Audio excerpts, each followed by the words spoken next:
Hello. This is my November reading recap. I'm actually here at my bookshelf.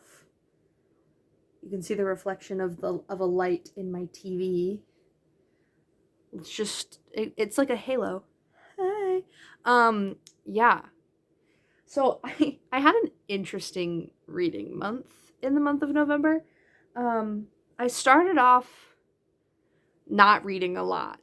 I only read like one book for like the first like maybe 2 weeks of November, and then like sped run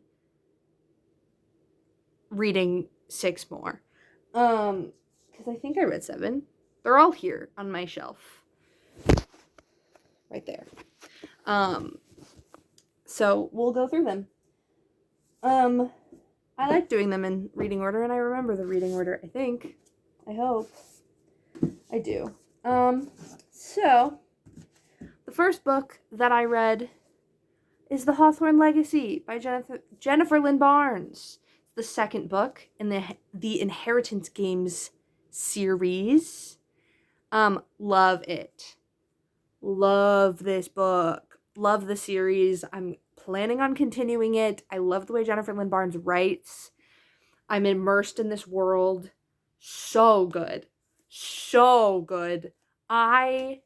Listen, I don't know how I feel about who she ends up with at the end of this book. Like who she kisses at the end. I won't spoil it. I don't know how I feel about it. I don't know how I feel about the brothers, okay? I really don't, in which one I want Avery to be with. But the mystery was so exciting in this book. I wasn't expecting the plot twist. I wasn't expecting the relationships. I wasn't expecting the things that happened in this. But it was so good. I don't know if I liked the first one or this one more. I look at them collectively as like a unit because they happen like very closely in order together. So I'm not like, I look at them cohesively as a story because this one starts exactly where the last one ended. So it just fully just runs through itself for me. But I love it. Love it. And then the next book that I finished, I think, is Dear Evan Hansen, the novel by Val Emmett, with the creators of the hit show Stephen Levinson, Benj Pasek, Benj Pasek and Jessica Paul. Pasek and Paul. Here's the thing. I've seen the musical. I've listened to the musical. I haven't seen the movie because I've heard things about it. But I read the book. Do I think this book is worth reading over the musical? No. I think, and here's the thing, I love the musical. I really do. I think the story is interesting. I automatically think Evan is a questionable, he's like a gray area character because arguably the thing that he does is questionable and morally gray. The musical is great because you don't sit in it for too long. Like you don't sit in each moment for too long, and there's like fun music that goes along with it. I think this book, Evan is the narrator. Evan is an unreliable narrator to me. Evan is also annoying in this book. Arguably, he's not the most likable in the musical either, but he is like, I like don't want to hear his inner thoughts. Like I don't want to sit with his mentality and like his train of thought for too long because it bums me out. And that's all this book is. I do think the parts, you do learn interesting parts about Evan and his relationship with his father and like a deeper understanding of that. There are little like mini chapters within this that are told from Connor's perspective those are worth reading. I think that gives the story a lot more like depth and juice, is Connor's perspective. And so there are like the little mini chapters that are Connor talking about his life, or Connor observing what's going on with his family, what's going on with Evan. He's there for it. And we don't get that as much in the musical, and I wish that we did, because they're really juicy, they're really potent in this book. The other thing is like the extended epilogue of like seeing is kind of worth it for me, is seeing Evan truly live with the decisions he's made. You get that so much. You get so much of that in the epilogue of this book. And those are the things that I think are worth reading. I don't think that you need to read the whole book, because it's just the plot of the musical with a little bit more detail and no songs. The audiobook that I listened to on Audible was fun because it had Ben Levi Ross, who was an Evan, Mike Feist, who was the original Connor Murphy, and then it had like little interludes where Zoe was singing some of the songs from the musical, and it was Mallory Bechtel, who was a Zoe on Broadway. So that was kind of fun of listening to that. But yeah, I don't think the whole book is worth it if you like know the musical, or if you've seen the musical. Maybe if you've seen the movie. I haven't seen the movie, so I can't tell you how different it is from the live show. But yeah, there are certain moments where you're like, Evan, I just don't want to hear you talking about it. And all of the characters, I feel like in the book, are like, you don't want to sit with them for too long, because it's all like a lot. I don't want to sit in the depressing of the book for like 2 days, because that's how long it took me to listen to it, versus 2 hours of sitting in it and hearing some pretty great music. So I'm musical over book for this one, except for the Connor parts, because those are fun. But that's Dear Evan Hansen. While I was listening to Dear Evan Hansen, I was also reading The Wit and Wisdom of Bridgerton by Julia Quinn. And this is the Lady Whistledown's official guide. So this is like many years after she wrote all the books, and like as I think the first season at least of the show came out when she wrote this. But it's basically just going through and selecting like certain passages about what that like talk about the characters, and that like make the characters pop, and kind of like things.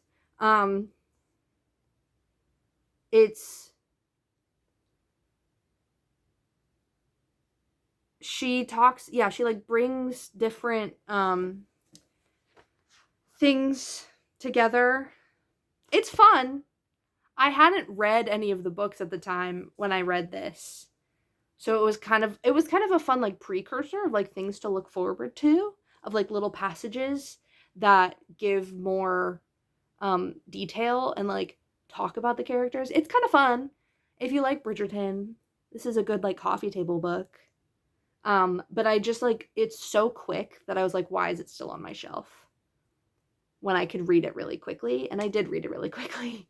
So this was that one.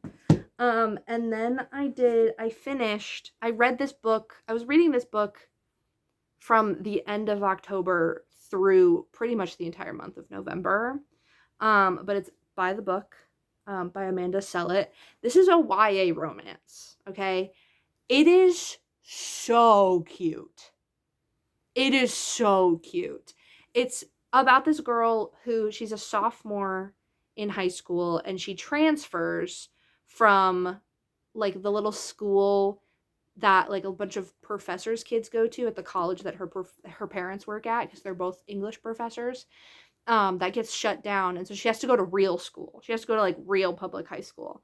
And on the first day, her supposed friend, the girl that she thought was her friend, ditches her and is basically like, I think you're annoying, the way that you like books and live in the world of books so much. And like, because she likes classic literature. Every chapter starts slash ends with a diary entry by our main character, Mary. I laughed aloud in certain parts of this book. I smiled. This book is so cute. It is so well written.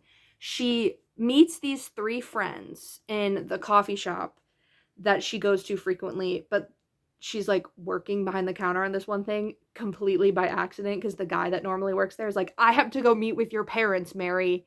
Take over for me. And she's like, I don't know how to be a barista. And then she meets these three girls that go to her school that are talking about this boy that she's heard like not so great things about. So she like warns them by comparing him, Alex, the boy, to like a book toxic book character, like a guy that's like in a classic literature book where he's just like crazy. And so they're really enthralled. They're so invested in her talking about these guys, and like they're like, Mary, we need to become friends so that you can tell us which guys to like steer clear from. And so they go on this thing where they make it their mission to like get Mary into the world, right? Like quote unquote her season, kind of like if you know Bridgerton, like they debut for the season, like the social calendar, and they do that for her. They're like, we're going to go to the school dance, like we're going to do all of these things. And through all of this, her and her group of friends meet other guys that they think are like good guys, like good options as like suitors, to find out that they're not. And she keeps running into Alex, who's our quote unquote bad boy, and she starts to realize that like maybe he's not really all that bad, and she starts to kind of have feelings for him, and he starts acting like a certain way towards her where he kind of likes her. And so they go to the school dance and they kiss, and her friends are like, how dare you? They turn on him, and then she starts crying because she's like, I lied, I'm so sorry, like I thought he was bad but he's not. And then she runs away, literally runs out of the car in the pouring rain. It's so funny, it's so cute.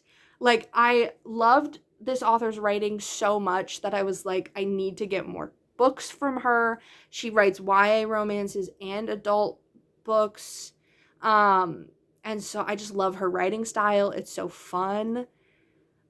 There's a like first chapter of another book of hers at the end of this called Belittled Women, which is basically about a family that owns a Little Women tourist attraction where they put on scenes from Little Women, and it sounds so funny. So I'm definitely going to get more books from this author. If you like a cute YA romance, this one is funny. Also, if you like classic literature jokes and literature jokes. Also, there's this really funny scene where her friends are like, let's go watch The Notebook, and Mary's like, I have no idea what they make a Notebook reference, and she's like, I don't know what that is. And so they make her watch The Notebook, and then that helps her answer a trivia question at pub trivia. It's so funny. It's so good. It's so good. 10 out of 10 recommend this book. And then I read Bridgerton. The Duke and I. It was great. I have obviously seen all 3 seasons of the show that are currently out, and I'm highly anticipating season 4. So I already know the story of Bridgerton, but I have this book and then the second book on my shelf, and I've had them on my shelf for quite a while, so I said, well, I might as well. I might as well. And so I did, and I read it. And it's fun. It's very different slash similar to it's very close to the show, but there are obviously many differences.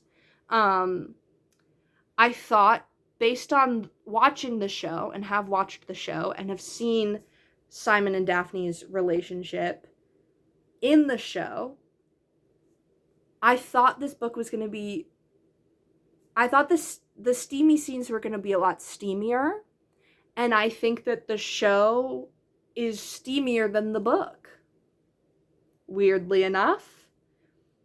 And I know that that's not the case with every Bridgerton book, but for the first one, I feel like the show is a little bit more steamy than the book. But it's good. It's a Bridgerton book. So, yeah. But it's good. I liked it. There's not, like, much to say about it because I feel like everyone and their mother has read it or like watched it or knows the story, and I'm just behind. But it's good. I liked it. And then I read a book completely tonally different. I read A Swiftly Tilting Planet by Madeleine L'Engle, which is the third book in the A Wrinkle in Time series. This book is insane. Insane. The premise of it, wonderful. Charles Wallace, he summons a magical time-traveling unicorn and goes back in time in order to save the world. Sounds like a fun premise, right? You would think.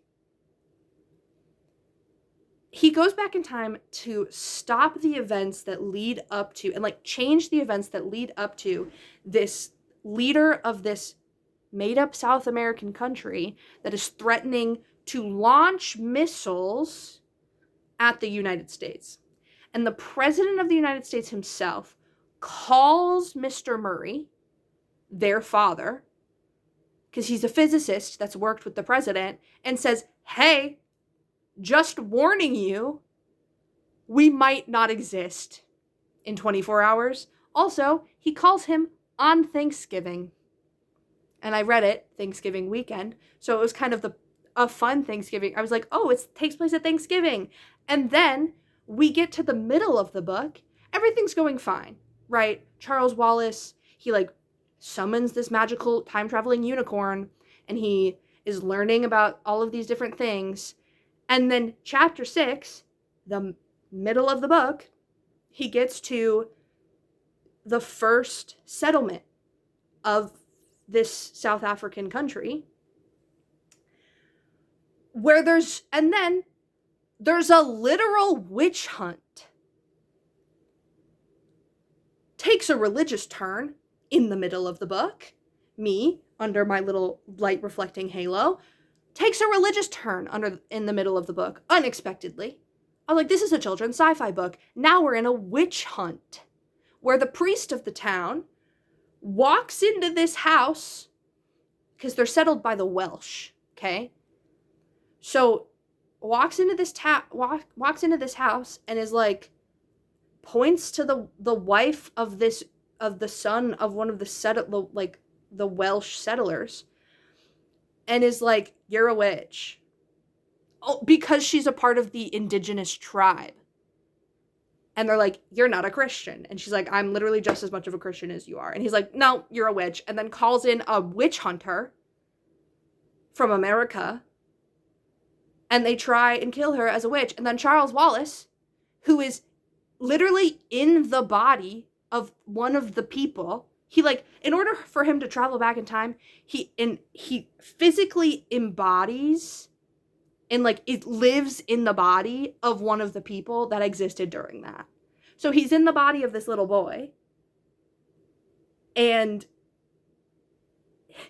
he saves her and alters the course of history, and by the end of the book he saves the day, and they're no longer going to be taken out by nuclear warfare. And he's 15. Charles Wallace, 15.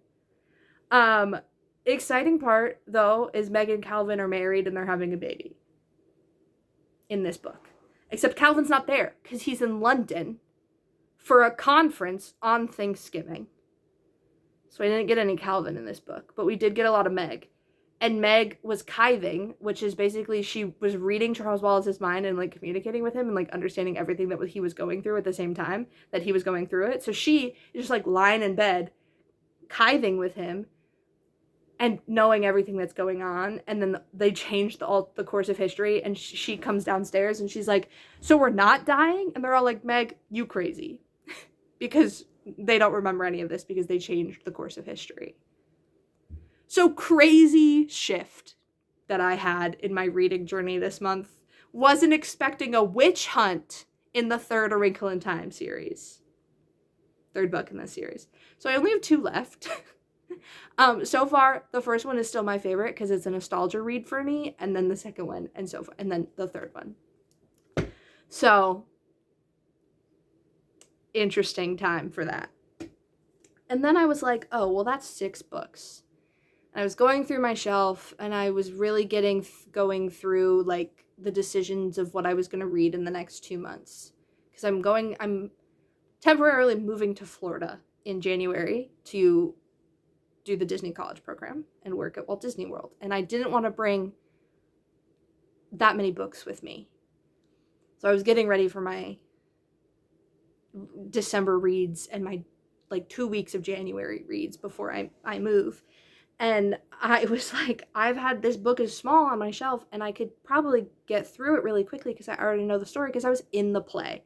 And that's Pride and Prejudice.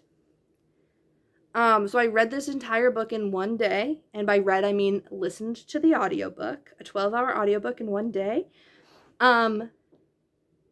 Because I already knew the story, and a lot of this book reading this book made me realize that the adaptation of the story that we did follows the book really closely.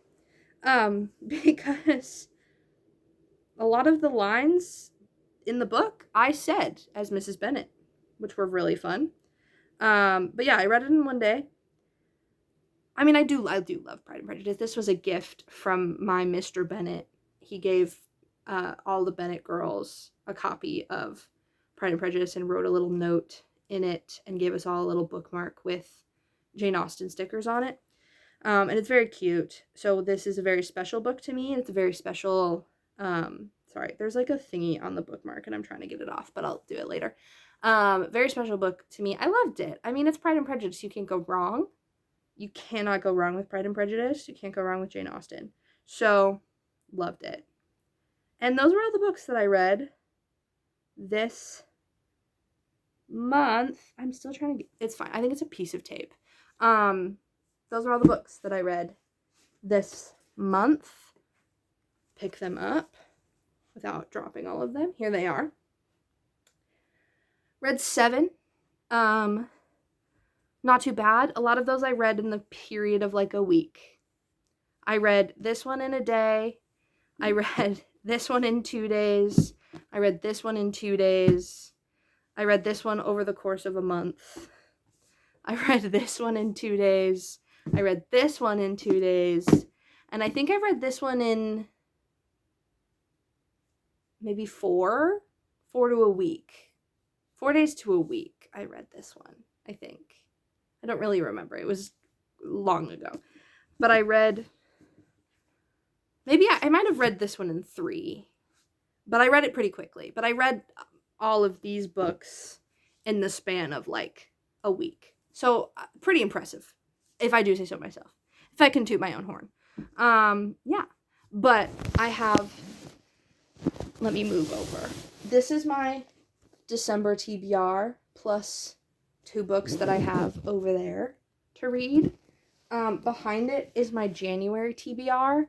And by January TBR, I mean the 2 weeks that I have in here at home in January before I go to Florida. Hoping to get all of those read. And then these are the 2 books that are my maybes. If I get through these quickly and I have enough time at home, I can get these. And then some of these I will be taking with me to Florida. But maybe not all of them. But that is it. Also, I am in my, this is my Hallmark movie watching sweatshirt. Because I have been watching Hallmark movies because it's Hallmark movie Christmas season. And I resubscribed to Hallmark Plus. Great decision, might I add. So yeah, those are all the books that I read in the month of November. I'm pretty proud of myself. I'm pretty happy. It was a little slower. I didn't read a lot. I mean, I was working. And by working, I mean I was judging speech tournaments. I judged 2 speech tournaments in November. And then I went on a trip to Disney World for 3 days. So I wasn't doing the most reading. But then again, at the end of the month, I sped run like 5 books. So I'm really good. When I put my mind to something, I can get through it. Especially if I have an audiobook and something to do. And in the next few weeks, I have many audiobooks and many things to do. So I will hopefully be able to get through all of these books that I want to read in December and January.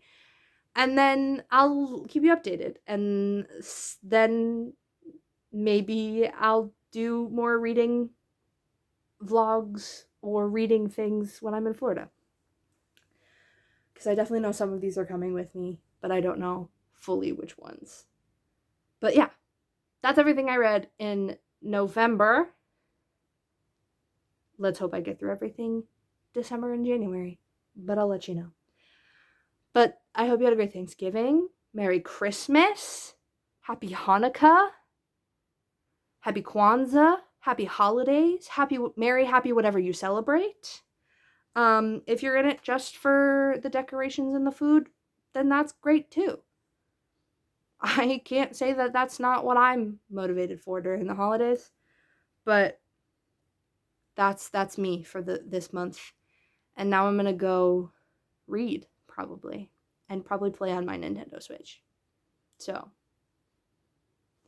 goodbye, everybody.